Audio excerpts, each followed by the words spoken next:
नमस्कार। The Bharat now में आपका स्वागत है। मैं हूं राकेश और इस वक्त की बड़ी खबर पटना से आ रही है और खबर यह है कि जेडीयू के राष्ट्रीय अध्यक्ष ललन सिंह इस्तीफा दे सकते हैं। उनकी नाराजगी की खबर कई दिनों से चली आ रही थी। इस कयास को विराम लगाने के लिए सीएम नीतीश कुमार उनके रेजिडेंस पर भी पहुंचे थे, आवास पर उनसे मुलाकात की थी, चाय पी थी। उसके बाद ये कहा गया था कि जो भी झगड़ा है या जो भी मनमुटाव है या मतभेद है उसको दूर कर लिया गया। ऐसी कोई बात नहीं है, खुद सीएम ने भी कहा था। लेकिन पटना से खबर आ रही है कि कभी भी इस्तीफा दे सकते हैं। हमारे साथ जुड़ रहे हैं ब्यूरो चीफ अभिषेक झा पटना से, और इसके अलावा हमारे साथ भी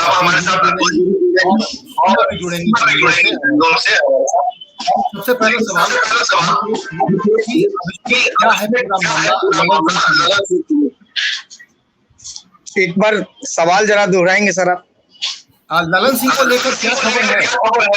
देखिए, जो अपडेट हमारे पास सामने अभी आ रही है वो ललन सिंह नीतीश कुमार को इस्तीफा भेज चुके हैं। आधिकारिक मोहर 29 को होने वाली राष्ट्रीय परिषद और राष्ट्रीय जेडीयू की कार्यकारिणी की बैठक में आधिकारिक घोषणा हो सकती है, आधिकारिक उसको जो है सो मोहर लग सकता है। लेकिन इस बीच जो हमारे पास खबरें अभी आ रही है, सूत्रों के मुताबिक ललन सिंह जो नाराज काफी दिनों से चल रहे थे और उन्होंने नीतीश कुमार से कहा था कि अब इस पद से मुझे मुक्त किया जाए, उन्होंने आग्रह किया था बाकायदा नीतीश कुमार से। तो जो आज आधिकारिक तौर पर उन्होंने पद छोड़ने का नीतीश कुमार को लेटर भेज चुके हैं। अभी फिलहाल जो खबरें आ रही है, राजनीतिक गलियारों में चर्चाएं चल, आधिकारिक पुष्टि जेडीयू की ओर से अभी इस संबंध में किसी तरह की आधिकारिक पुष्टि नहीं हुई है। लेकिन ललन सिंह की नाराजगी के बीच ये खबर 29 तारीख को होने वाली जेडीयू कार्यकारिणी की बैठक से ठीक पहले ललन सिंह इस्तीफा देने जा रहे हैं। जी, नाराजगी की क्या वजह?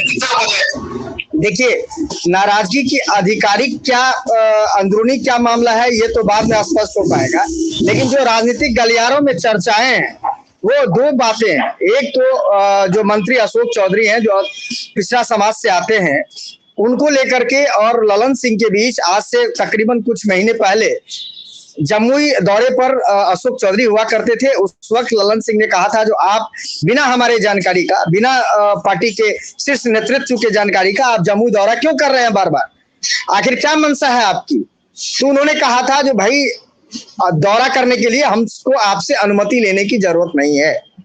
उसके बाद अगले ही दिन एक मीडिया को संबोधित करते नीतीश कुमार ने कहा था जो नहीं, ऐसी कोई बात नहीं है, जेडीयू में ऑल इज वेल। उस वक्त अशोक चौधरी को मुख्यमंत्री ने अपने गले लगा करके कहा, अरे ये तो सब कुछ है ना, इन पर तो पूरा हम रख ही रहे हैं। उस वक्त ललन सिंह की नाराजगी की खबरें आई थी, लेकिन बाद में फिर जो है सो दब गया अचानक।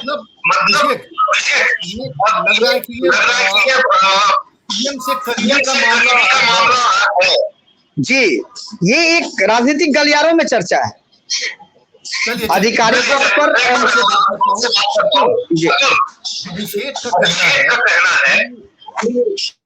अभिषेक का ये कहना है कि अशोक चौधरी आज के दिनों में सीएम के बहुत करीबी हो गए हैं, जो शायद ललन सिंह को पसंद नहीं है, क्योंकि एक टाइम में ललन सिंह की तूती बोलती थी जनता दल यूनाइटेड में।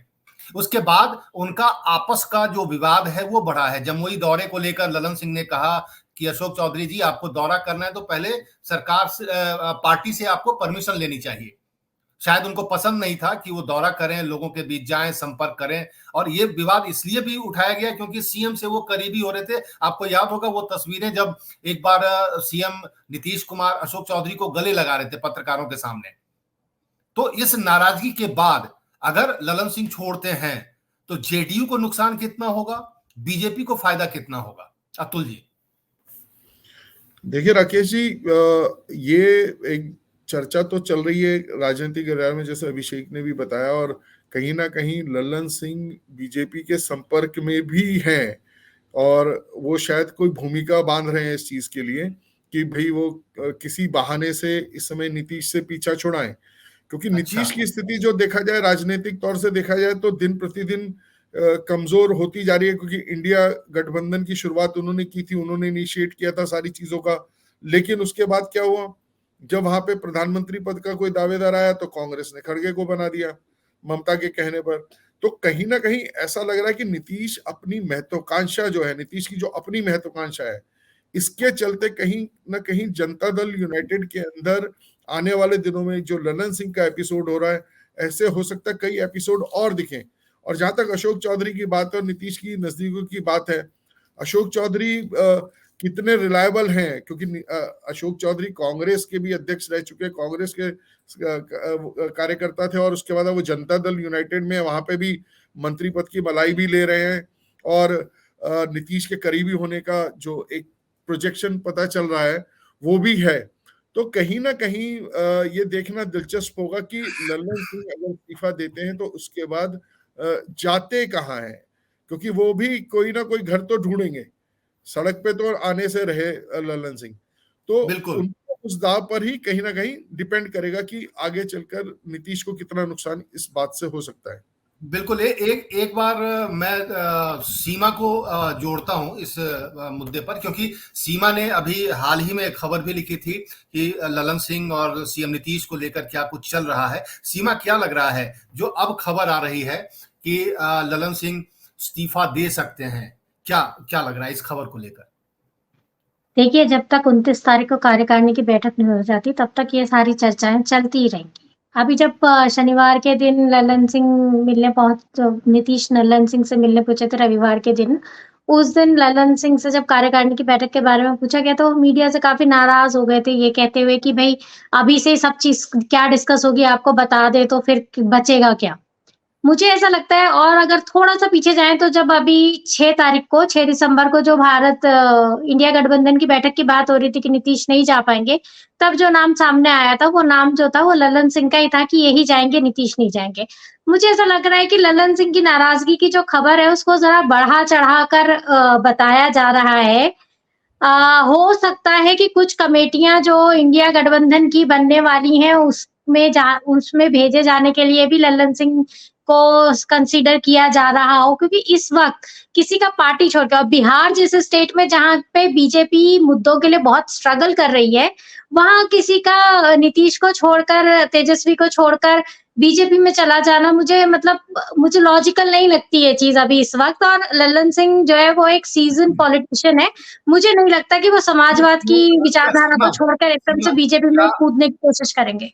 सीमा, आपको ऐसा क्यों लगता है कि जेडीयू को छोड़कर कोई बीजेपी में नहीं जाएगा? क्या आप बीजेपी को जेडीयू से बिहार में कमतर आंक रही हैं मजबूती के हिसाब से?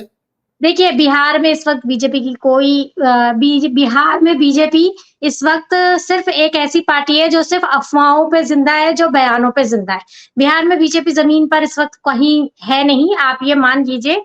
और मुद्दों की बात करें तो उनके पास मुद्दे भी बहुत कम है। तो मुझे लगता है कि इस वक्त बिहार बीजेपी अपने अस्तित्व की लड़ाई जैसा ही लड़ रही है, क्योंकि जितने भी नेता हैं वहां पे आप देखिए जिस तरीके से किसी भी सिर्फ भावनात्मक मुद्दों के सिवा पिछले 1, 2, 3 महीने देख लीजिए, या जो राष्ट्रीय मुद्दे उनको छोड़ के बीजेपी ना किसी पे संघर्ष करती नजर आती है, कुछ करती।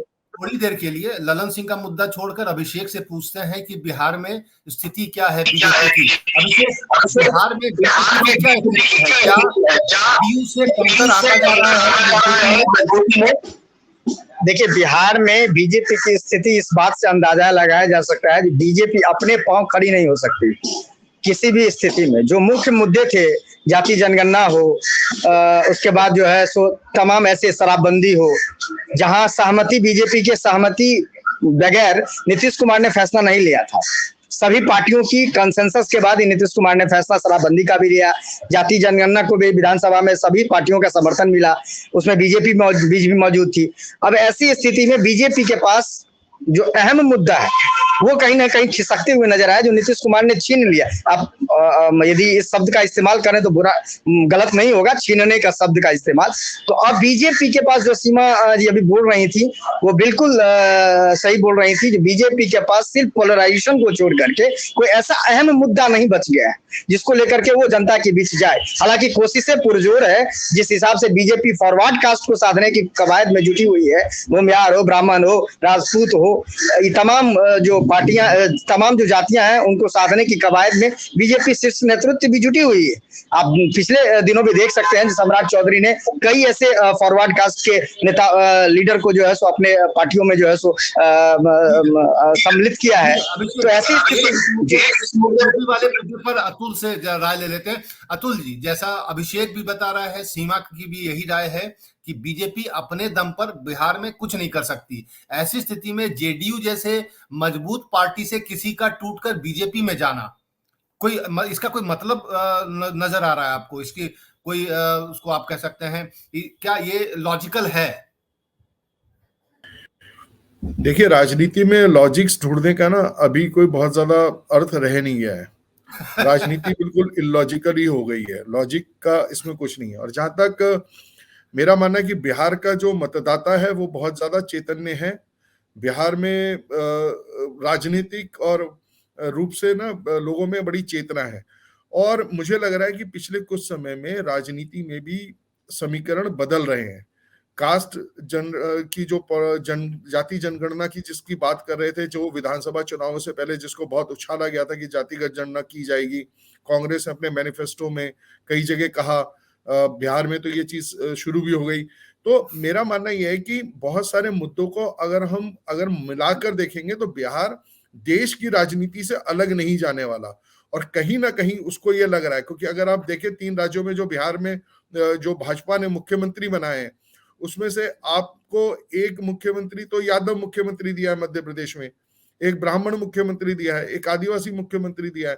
तो कहीं ना कहीं लग रहा है कि बीजेपी एक लार्जर गेम खेल रही है और कहीं ना कहीं उसका वो फायदा उठेगा। हो सकता है आज आपको लग रहा हो कि अतुल जी एक बार फिर से मुद्दे पर आते हैं और अभिषेक से पूछते हैं। अभिषेक, अगर छोड़ते हैं इम्पैक्ट होगा ललन सिंह जेडीयू अभी फिलहाल किसी परिस्थिति में छोड़ने नहीं जा रहे हैं। ललन सिंह सिर्फ राष्ट्रीय पद से इस्तीफा दे रहे हैं और उनकी नाराजगी की वजह एक और जो चर्चाएं हैं राजनीतिक गलियारों में, जो पिछले कुछ दिनों से, जैसे आप परसों के बयान को, नीतीश कुमार के बयान को आप लोगों ने ध्यान दिया होगा। नीतीश कुमार कह रहे हैं कि वाजपेयी जी ही थे जो हमको मुख्यमंत्री बनाए, हम उनको कैसे भूल सकते हैं। तो ललन सिंह इस बयान से सॉफ्टनेस, बीजेपी के जो नीतीश कुमार का जो एक सॉफ्टनेस है बीजेपी को लेकर के, इसके विरोधी भी ललन सिंह रहे हैं। उन्होंने जब से महागठबंधन की सरकार बनी है बिहार में, तब से ललन सिंह लगातार बीजेपी पर हमलावर है। भले ही लोकसभा में एक जब कॉमन जो है संशोधन बिल पास हुआ था, उसमें ललन सिंह ने समर्थन जेडीयू पार्टी की ओर से दिया था, लेकिन व्यक्तिगत तौर पर ललन सिंह ने विरोध जताया था। उन्होंने अमित शाह और नरेंद्र मोदी पर करारा हमला बोला था संसद के अंदर।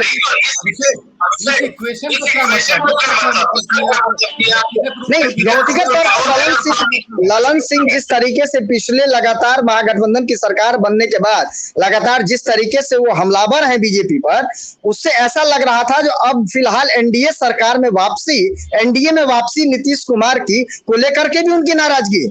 तो नीतीश कुमार एनडीए के साथ न जाएं, ये ललन सिंह का अपना व्यक्तिगत जो है सो एक आप कह सकते हैं जो पॉलिटिकल उनका मानना है, जो नीतीश कुमार को अब नहीं जाना चाहिए। क्या होगा ये तो भविष्य तय करेगा, लेकिन फिलहाल अभिषेक ने जो कहा कि ललन सिंह विरोध कर रहे हैं बीजेपी का व्यक्तिगत स्तर पर, चाहे लोकसभा में हो या विधानसभा के राज्य के स्तर पर, बिहार राज्य के स्तर पर, लेकिन जेडीयू की तरफ से वो समर्थन भी देते हैं बीजेपी को। तो इसका क्या मतलब है? और राष्ट्रीय अध्यक्ष के पद से इस्तीफा दे रहे हैं नाराजगी में, तो ऐसे कैसे चलेगा? एक तरफ से वो पार्टी नहीं छोड़ेंगे ऐसा भी सुनने में आ रहा है, दूसरी तरफ से नाराजगी भी जता रहे हैं, तो ये कैसे चलेगा? क्या इससे जेडीयू को नुकसान हो सकता है बिहार में? आप मुझसे ये सवाल पूछेंगे तो मैं ये कहूंगी कि बिहार में इस वक्त सिर्फ अफवाहें चल रही हैं और कुछ नहीं चल रहा है। जहां जैसे ही जो है 19 तारीख को गठबंधन की बैठक से नीतीश निकल के आए, कहा जाने लगा कि नीतीश वापस जा रहे। आप सोचिए, इस वक्त आप ललन सिंह पे चर्चा कर रहे हैं, लेकिन बीजेपी के जो वहां के राज्य स्तर के नेता, उनकी हालत सोचिए आप, कि जो इतने बुरी तरीके से हमला कर रहे थे नीतीश कुमार को, यहाँ तक कह रहे थे कि इनका दिमागी संतुलन बिगड़ गया है। सडनली ये चर्चा चल पड़ी कि भैया नहीं, नीतीश कुमार तो जा सकते हैं, बीजेपी में आ सकते हैं, फिर से बाहर आ जाएगी। और इससे बीजेपी के जो मतलब जो समर्थक हैं वो खुश भी नजर आ रहे थे कि हाँ चलिए बीजेपी की सरकार फिर से बिहार में आ जाएगी। तो बिहार में इस वक्त सिर्फ अफवाहों का दौर चल रहा है। अगर आप इस वक्त सबकी नजर सिर्फ जो है क्या कहते हैं राष्ट्रीय परिप्रेक्ष्य पे है, 2014-24 का जो चुनाव है उसके ऊपर है, और सब चीजें 2024 के आसपास घूमेंगी। सिर्फ एक बिहार एक ऐसा राज्य है जिसको ये पता है कि 2024 का फौरन बाद उसे 2025 में भी जाना है। इसीलिए उसको ये चीज का ख्याल रखना है। अगर इस वक्त नीतीश कुमार अगर जो है बीजेपी के साथ चले जाते हैं तो 24 भले उनके लिए बेहतर हो जाए, लेकिन 25 खराब हो जाएगा, वो ये समझ रहे हैं। और बिहार में जैसे कि अतुल जी ने कहा कि जातीय मुद्दे जो है वो बदल रहे हैं, ऐसा कुछ नहीं है। आरएसएस खुद को कहना पड़ा कि नहीं जो है जाति के मुद्दे पे होना चाहिए जाति जनगणना, लेकिन उसका असर जो है क्या कहते हैं हमारी समरसता पर नहीं पड़ना चाहिए। तो जाति जनगणना का मुद्दा कोई छोटा मुद्दा नहीं है। और बिहार जो अपने आप को बहुत ही ज्यादा ये कहता है कि हम बहुत पॉलिटिकली मतलब अवेयर स्टेट है, वहां जितना ज्यादा जाति धर्म से ज्यादा जाति का जो वो है डिवाइड है वो ज्यादा है। तो इसलिए इस वक्त ये कहना कि जो है क्या कहते हैं जाति डिवाइड नहीं होगा, बीजेपी कर लेगी, ये सिर्फ अफवाहें हैं। आप देखिए 29 तारीख तक ये सब चलता रहेगा। इस्तीफा चला गया, इस्तीफा आ गया। कई बार ऐसा भी होता है कि पार्टी कार्यकारिणी से पहले पदाधिकारी जो होते हैं वो अपना इस्तीफा दे देते हैं ताकि फिर से चुनाव होके वो वापस आए। पार्टी की कार्यकारिणी की बैठक जो होती है उसमें ऐसे ही होता है, और ये 200 लोगों की बैठक हो रही है तो उसमें इनको चुन के भी आना पड़ेगा ना। बिल्कुल, वही मैं पूछ रहा। अतुल, क्या लग रहा है कि सिर्फ और सिर्फ अफवाहों का बाजार गर्म है, कुछ खास होने नहीं जा रहा है, कोई अपनी जगह से हिलने वाला नहीं है, क्योंकि जो शतरंज की जो चाल है उसमें कोई अभी चलने की स्थिति में नहीं है। क्या लग रहा है, क्या ललन सिंह की जो खबर है सिर्फ और सिर्फ अफवाह है, या सच में जैसा आपने कहा कि बीजेपी से उनके संपर्क बने हुए हैं, तो वो दोस्ताना संपर्क है या कुछ और है? देखिए राकेश जी, मैं फिर कहना चाहूंगा कि ये अफवाह है कि सत्य है, ये तो अभी इस स्थिति में तो सिर्फ हम लोग अटकलें ही लगा सकते हैं जो उस पर हम चर्चा कर रहे हैं। और ये भी तय है कि जहां धुआं आग होती है वहीं धुआं भी होता है। तो अब कहीं ना कुछ तो चल रहा है, क्योंकि बीजेपी के सूत्रों का कहना है कि ललन सिंह संपर्क में है। हो सकता है कि भाई जो पीछे बात चलने में आ रही थी कि अगर इंडिया गठबंधन में नीतीश पीएम के उम्मीदवार नहीं होते तो क्या बिहार के मुख्यमंत्री वो बने रहेंगे। आरजेडी के लिए ये एक फायदे का सौदा नहीं, क्योंकि लालू अपने सामने तेजस्वी की ताजपोशी चाहते हैं, और ये आरजेडी और जेडीयू का ये जो गठबंधन है इसमें लगभग यही था कि अगर नीतीश केंद्रीय राजनीति में जाते हैं तो जो गद्दी खाली होगी वो तेजस्वी को मिलेगी। तो अभी दोनों तरफ से बेसब्रापन है। नीतीश जाने की स्थिति में अभी नहीं है, क्योंकि उनको इंडिया गठबंधन में कोई क्लियर कोई संकेत नहीं दिया गया है। तो मेरा मानना यह है कि सीमा का भी जो कहना है कि हो सकता है कि जो तमाम बातें चल रही हैं वो अफवाहें हों, लोग एक दूसरे के ऊपर एक प्रेशर डेवलप कर रहे हो, ऐसा भी हो सकता है। और ये भी हो सकता है कि ये अफवाहें आगे चल के सच भी साबित हों। अभिषेक, मेरा सिर्फ इतना कहना है इस मामले में कि लल्लन सिंह की जो राजनीति रही है उसको अगर देखा जाए तो वो बीजेपी के साथ तो नहीं जाने वाले हैं, पर कट्टर समाजवादी रहे हैं और समाजवाद छोड़कर एकदम से बीजेपी में, और वो भी ऐसे माहौल में जब इस वक्त समाजवाद बिहार में जो है पनप रहा हो उस वक्त छोड़ के चले जाएंगे। मुझे ये थोड़ा वो लगता है कि बीजेपी की ऐसी स्थिति नहीं है, बिहार के अपने नेता परेशान है बीजेपी के। ठीक है सीमा, एक बार अभिषेक से अब मैं चलते, क्योंकि खबर बहुत बड़ी थी इसलिए मैंने चर्चा कर ली है।